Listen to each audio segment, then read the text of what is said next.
The film opens with a group of people running through a wheat field, frantically searching for something or someone. Then we heard an unfriendly voice say, "You love your sister. You make any noise, know what happens." The movie then continues with an old man at a retirement center named Paul Edgecombe waking up from an unpleasant dream. He takes 2 pieces of dry toast from an orderly, who mentions Paul's habit of long walks outside the ground. The orderly worries about Paul, but allows him to continue with his daily routine. Paul and some other residents are watching TV when an old movie with Fred Astaire dancing to the song "Heaven" is on. Paul sees this and is suddenly overwhelmed with emotion, so he leaves, followed by his friend Elaine. Elaine realizes that the movie has awakened strong memories in Paul and asks about it. Paul tells his story to Elaine. He was a prison warden during the Depression, in charge of executions, informally known as the Green Mile, because of its green tiled floors. Paul's strongest memory of this time is in 1935. The story then goes back to 1930s at the Louisiana State Prison, where a young Paul Edgecombe suffers from a urinary tract infection. Several other guards, Brutus Brutal Howell, Dean Stanton, Harry Terwilliger, and Percy Wetmore, bring in a new inmate.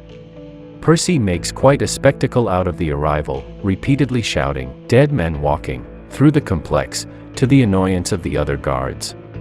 The convict's name is John Coffey, like the drink, only not spelled the same. He was a large, muscular black man, but when Paul talks to John, they discovered he has the mindset of a child, very gentle and apparently afraid of the dark. After John was taken into his cell, he mysteriously said that he tried to take it back, but it was too late. Later on, Paul is outside when he meets Warden Hal Moores. Hal gives Paul the execution papers to an inmate named Arlen Bitterbuck and talks to him about Percy. It is revealed that Percy is the nephew of the governor's wife, and that his strong political connections are what hired him and kept him employed, as Percy is clearly stupid and mean, according to the other guards. Paul discovers that they had received a complaint about Percy being removed from the Green Mile, even though he had broken an inmate's finger. However, Hal also learns that Percy has applied for an administrator job at a mental hospital, which means better pay and hours, and hopefully, no more Percy on the mile. Paul theorizes that Percy wanted to witness an execution up close before moving on to his new job. Warden Moores also said that his wife, Melinda, is not feeling well. She has severe headache and is scheduled for an X-ray to find the source of the problem. That night, Paul talks about John Coffey and his concerns for Melinda with his wife, Jan. He also regrets that they cannot make love while he has his infection, but waves away her advice to see a doctor for it. The next day, Brutus sees a mouse in the cell block. They watch it run into a small room in the corner, which turns out to be a padded room for dangerous inmates but is currently used as a storage room. The guards check everything in the room but couldn't find the mouse. A few hours later, Percy arrived, spots the mouse, and goes fury attempting to kill it. The mouse returns to the padded room and Percy intends to go in. The other guards purposely didn't tell him they'd already tried that, and watch with amusement as Percy unpacks the entire room again, to no avail. Later, Paul berates Percy for scaring the prisoners in his pursuit of the mouse. Percy didn't care, thinking the prisoners are despicable. Paul feels differently, believing the inmates are stressed enough because they were waiting to die. If put under more strain, they could snap and cause serious problems. After more of Percy's insolence, Brutus grabs him, but Percy threatens to use his connections as nephew to the governor's wife to get the others fired if they hurt him. Paul retorts that if he ever makes such a threat again, they will have a go at him, even at the cost of their jobs. After John cures Paul of a severe bladder infection by touching him, he then resurrected Mr. Jingles. Paul gradually realizes that John possesses a supernatural ability to heal others.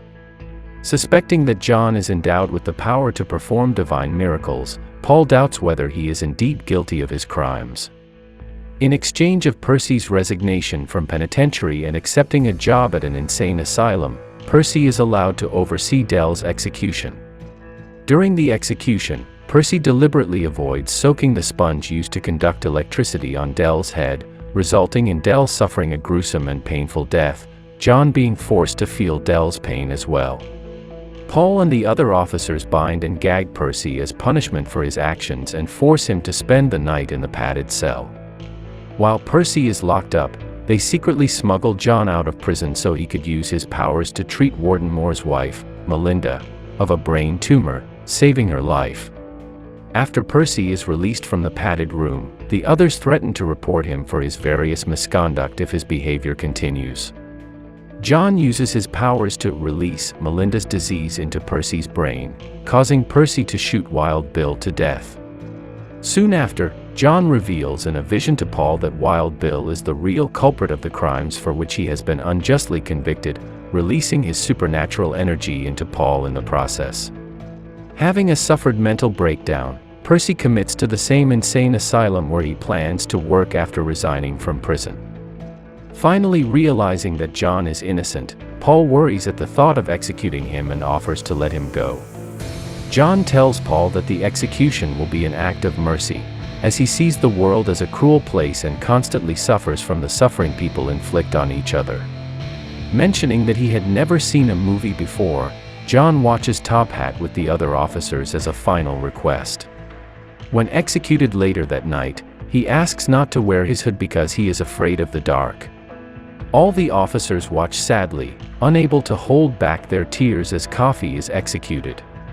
Back in the present, Paul tells Elaine that John was the last execution he and Brutal witnessed, as they both subsequently resigned and took jobs in the juvenile system.